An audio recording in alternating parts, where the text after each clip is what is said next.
Good morning, everybody. This is Zach Said It Again. I'm your host, Zach Cooley, and I'm honored to have on the phone with me Mr. Jeremy Snow from the Mayberry Motor Inn. Thank you for joining me, Jeremy. Oh, yeah. So, nice to talk to you. Yeah, it's always a pleasure to talk to you and your brothers. We're here today to pay tribute to your grandmother, my dear friend, the late Alma Venable, who we lost in the early part of September.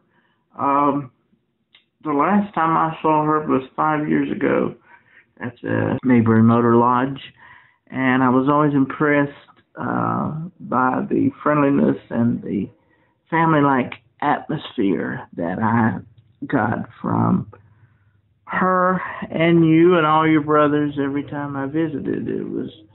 It was very much like Mayberry, and she was the true Aunt Bea. Would you agree with that? Oh, yes, sir. Very much so. So what was it like growing up with the real Aunt Bea as your grandma? Well, it was, one, very wholesome, really.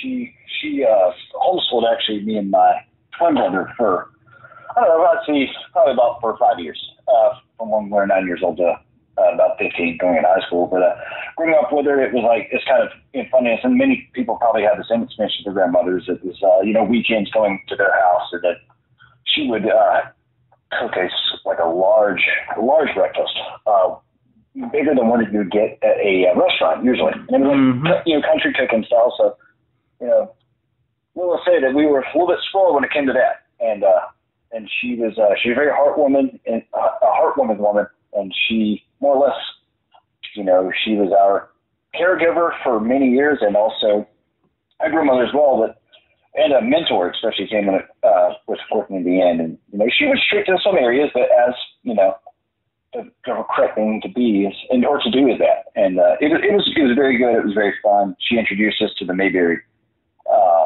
world, us growing up through it, and a lot of the funny, mischievous things we'd do that you would expect parents would tell you not to do, like attaching a sled to the back of a golf cart and dragging it through the grass. That's something you don't think we would have come up with, but instead it was her. And so it was very fun, and a lot of funny things happened over the years. Well, that sounds like Alma, and it sounds like it was very fun. Now, she mentioned that she homeschooled you guys. She talked about that with a lot of happy memories. Do you recall that? What was that like? Oh, yes. It was very fun. It was usually when we would start our schooling usually in the morning was actually earlier than a regular school day. It was usually around 6:45, and it was always a Bible study in the morning for about an hour. And then we'd roll into your basic courses throughout the day, and but a heavy emphasis, she'd get us through our math, English, and history, but she had a heavy emphasis on art. Like she herself loved painting, doll making, and making music. So towards the end of the day, that's what she would kind of do. That was actually the longer period. That was spent over the last 2 hours of our schooling. But it was fun. It was hard, but just because one, I admire her for wrangling in 3 boys being the age of 9 and the other one was 13 to get us to listen and do work. So, but it was a very enjoyable experience. She was very eye-opening on how intelligent she was. Because as a kid you don't really realize. The elders are people of wisdom. You just don't realize how much. Absolutely. And Alma was one of those people that had a wealth of wisdom in many ways, and it sounds like that she made sure that even in your schooling that you got schooled on what was really important. Almost definitely. She even taught us how to sew, make bread, pickle things make pickles and canning, and also gardening and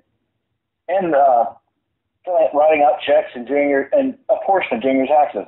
How many people wish they would have been taught when they were younger. Absolutely.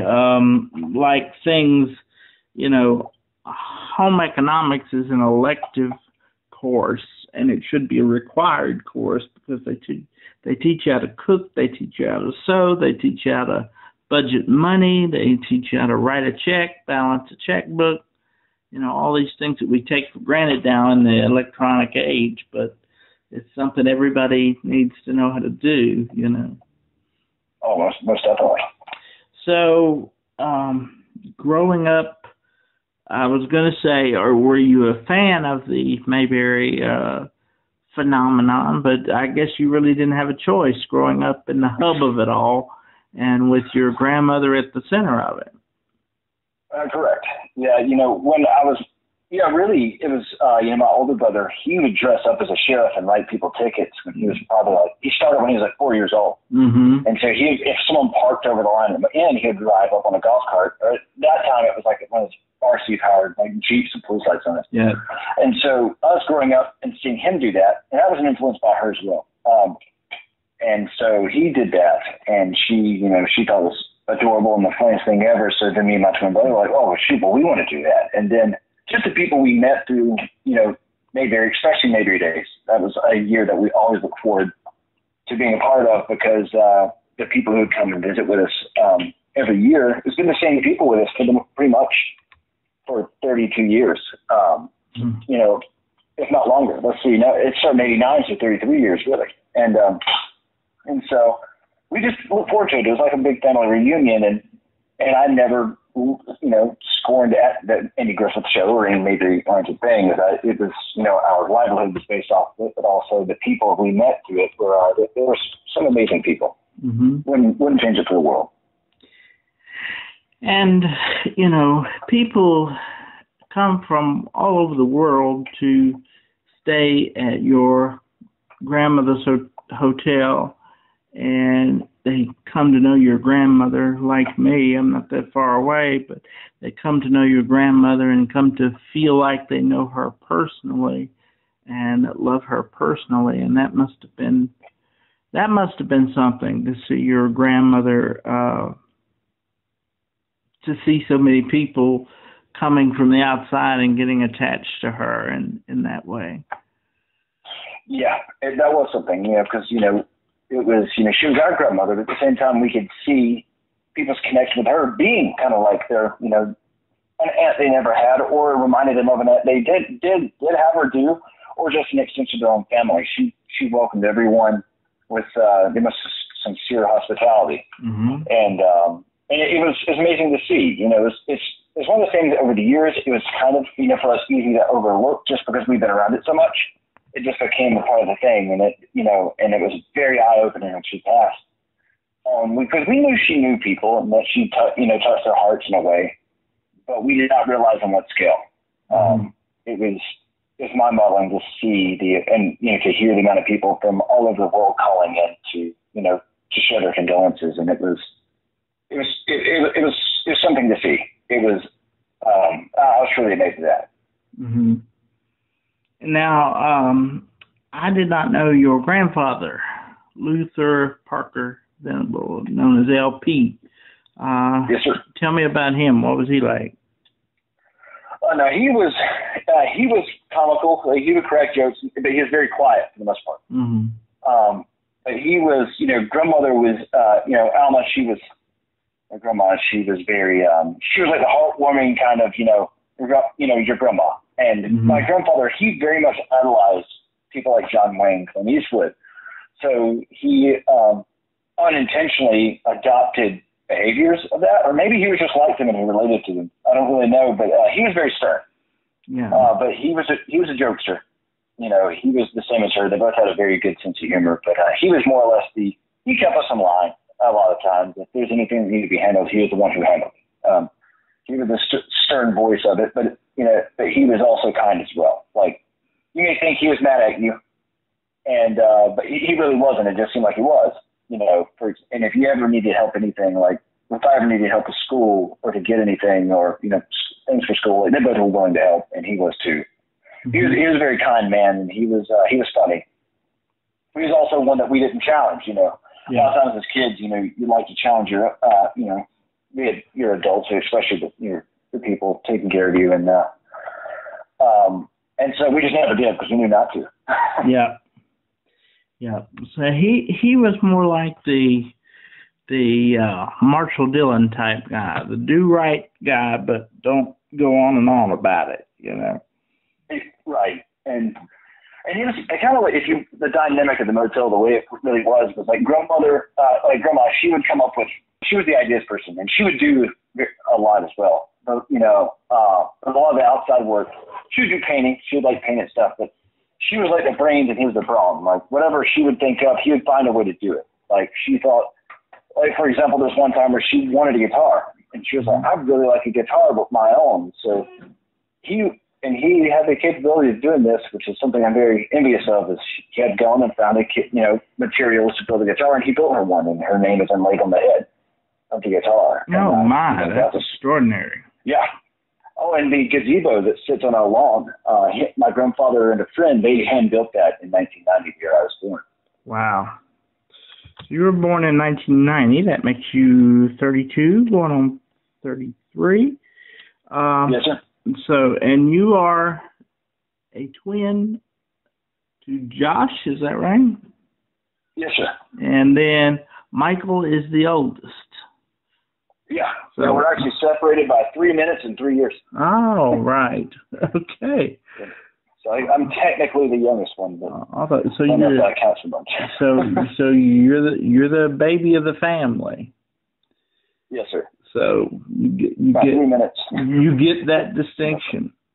What I want to know is, and what I've always wanted to ask you guys, is that car, that restored car, that 63 Ford Galaxy that your grandmother had restored, which one of you guys got more attention from the ladies with that car? Because I know you all got attention from ladies in that car. It was probably my twin. He probably did. Because me and my wife, I met her in high school. We've been together since then. So very good. We've been together for, it'll be 15 years in May.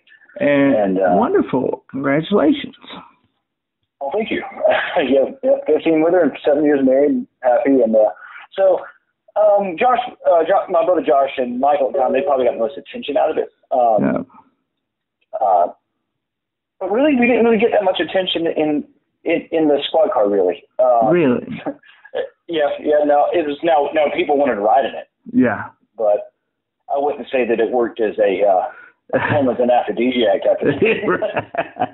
Yeah, that was just a joke, rather. But I confess I wouldn't mind having a ride in that thing. But we have found out you can fit 9 people in it. You just can't go over speed bumps.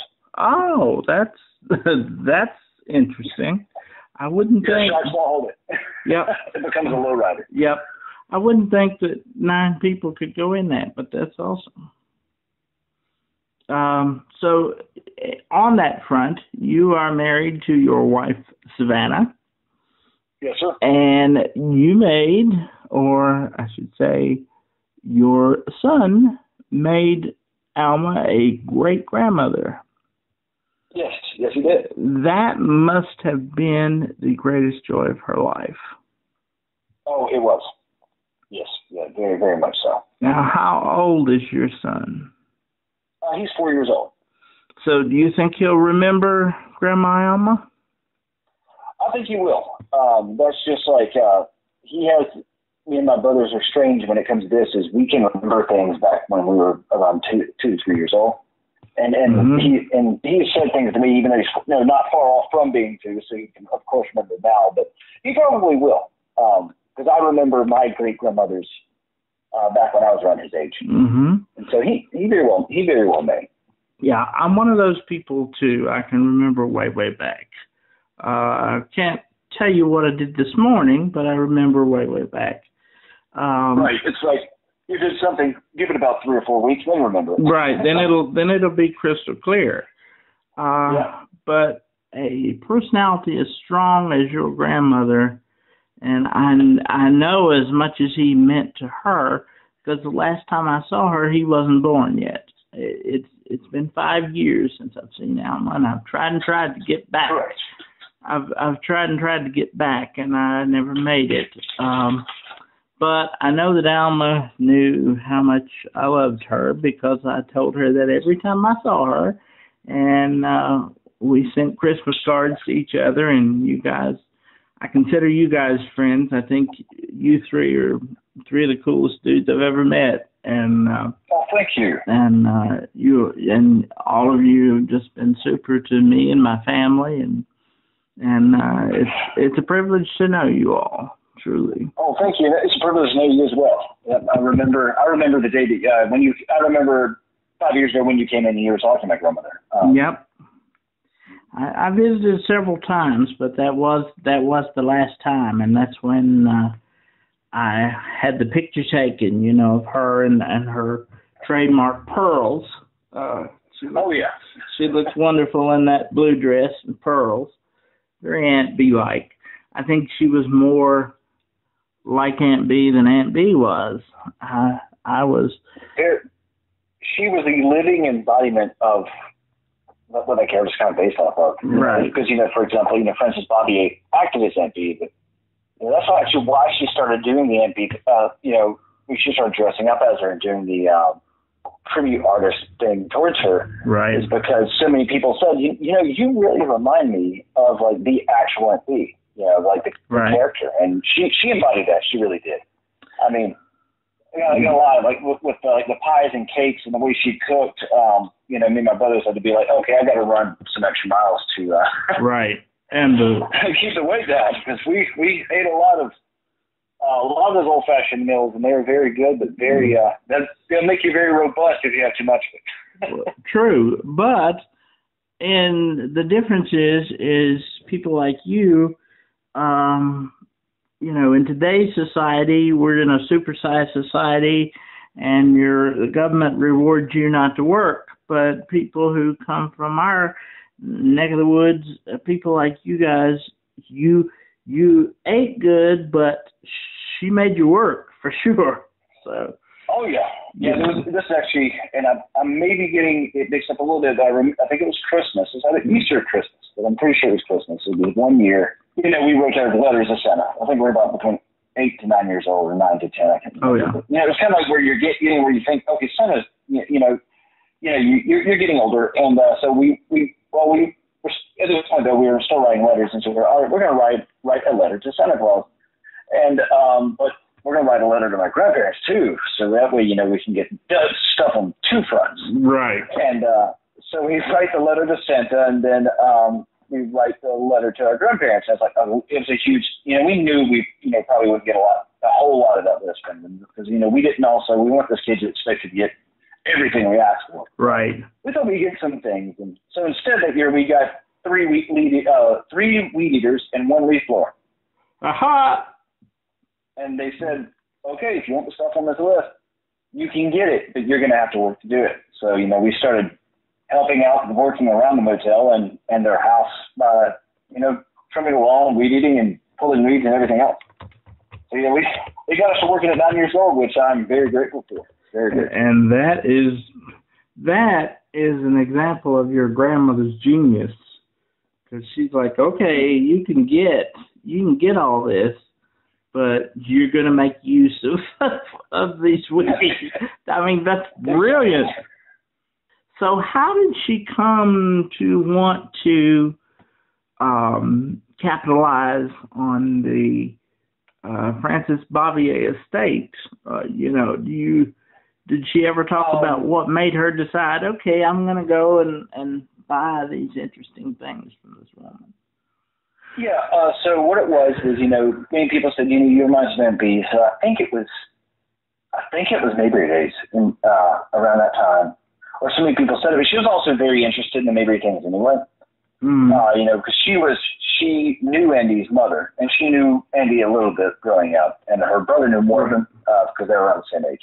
Right. But she knew it, and she just always thought it was fascinating, and she loved the ideal of the ideology behind the small town of Mayberry. And so, from what I can remember, many people said that she reminded them of her. So she's like, I'm going to do Aunt Bea as a tribute artist. I'm going to do that. So I think she started doing a little bit before, Frances Bobbier passed, because I don't know the date when Frances Bobbier passed. But so in '89 that she passed, and it was in June of 1990 that her estate sale was up for auction.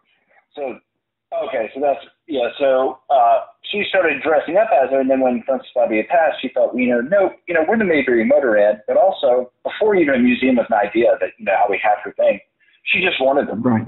She adored the character, and I guess because she was like, well, I think she saw some of herself in the character Aunt Bea, so she just wanted to obtain the things she could, so she got a U-Haul and drove down there, and when the estate sale happened in the 90s, and purchased what she could. And then so a lot of it is actually in her home, in the living area. Many of other things of Frances Bobbier that you wouldn't know. I'd always just thought it was a dresser that was just sitting in there, or something in the hall, or these little knickknacks. I just thought that they were things that she had, not that they were Frances Bobbier's, that they were. And so, well, the room 109 that's at the end is right next to our washroom, where the dryers and washing machines run. Well, that would be the least desirable room to have, especially if you wanted to sleep in and a dryer's running next to your room. It's 7 in the morning. So she thought, you know what? At this point, there was no Andy Griffith Museum. They hadn't even started it yet. Exactly. That's one of the points I was going to make. She just thought, you know what? How about I do a little homage to it? Maybe that room is, it's least desirable because it's right next to the washroom, and that part of the building is active in the morning. So why don't we turn this room into an Aunt Bea room? You get the beds that we got from her home, and all the things that were in her house, including some of her items that she wore or used in this show that were part of the show. And she decided to create that. So I guess technically we'd have been the first Mayberry themed museum in that area at the time, but it wasn't too long after that the Andy Griffith Museum started. Yeah, and they want to take all the credit, but I give it to Alma, because Alma had the largest collection of Andy Griffith related memorabilia in the world. Emmett Forrest, they her and Emmett Forrest and my grandfather, they were all very close friends, and from what I understood, growing up, and so there were some things I think that my grandmother donated to Emmett to put in the museum, and there were some things that he was like, well, I came across this Aunt Bea oriented thing. Would you care to? Would you want it? And so they worked together on that. So I think that when she started it, I think that there was talk amongst both of them. I don't really know about, that'd be great to have a museum. And then so she got Aunt Bea stuff, and then not too long after, because Emmett Forrest is where Emmett's truck came from. That we have. He sold it to my grandfather in the 80s. Sure. Wow. That's fantastic. And they are forever immortalized as the star characters of Ghost Mr. Chicken. Yes, they are. You have Luther. You have Luther, and then you have Alma Parker. So she must have been thrilled every time that came on, or whenever she watched that. Oh, most definitely. I can't tell you how many times we watched it. When we were young, when we first watched it, we were forced to, because we were like, oh, it's an old movie, we don't watch that. Sure. But then after we watched it the first time, the characters named after them, we totally thought it was neat as well. And we watched it many a time. Absolutely. And I have it, and when I show it, I say, they're named after a personal friend of mine, and I am so proud to say that, yes, I know Alma personally. Yes, she's my friend, and she's the real Aunt Bea. She was more like Aunt Bea than Aunt Bea was, because, Frances Bobbier was not beloved in Hollywood. She was correct. She was not known as a what you call personal character. Personable character is what I'm trying to say. She's actually. What is it for many actors? It's easier for someone to pretend. It's easier for many actors to pretend to be someone they're not. That's why it's hard to ask an actor to be yourself. Yeah, I can't do that. I'm sorry. But right, but Alma didn't have to pretend. She was the real deal, in every sense of the word.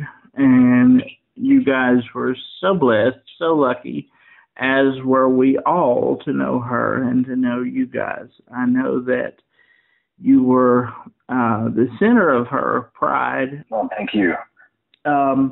Let me ask, before we close, something I did not know about Alma was that she was a songwriter, and I heard a bit of the song that she wrote, about Barney and Aunt Bea with the yodeling at the end, on a newscast where she was interviewed. Oh yeah. But I did not know she was such a talented songwriter and musician. She was. She wrote 2 Mayberry songs, and I can't, for the life of me, it just left me right at this moment, the other song, because we would play 2 at Mayberry Days there for a while, until, she started getting to where she got, tired and couldn't perform 2 songs or even stand. There was the one that we play for as long as I can remember, which is that I Want to Go Down to Mayberry, or a place called Mayberry is what she named it. And then there's another one, and I cannot for the life of me remember it. That's okay. She had many other songs, though. They're very. She was a very big fan of gospel hymns, very much. And one of her favorite ones to sing was "Coat of Many Colors." Dolly I Parton. remember her singing that one a lot. Yeah, she was a huge fan of Dolly Parton. She took us to Dollywood many times. And she also sung a song by Willie Nelson, and she was a big country fan too. When me and my brothers were very young, I remember us not embarrassing ourselves because at that age, that hasn't been, it hasn't dawned on you yet. But we'd just be belting into like a karaoke machine of all these various like Garth Brooks, Wendy Travis, and all those. Oh yeah, and Dolly Parton as well.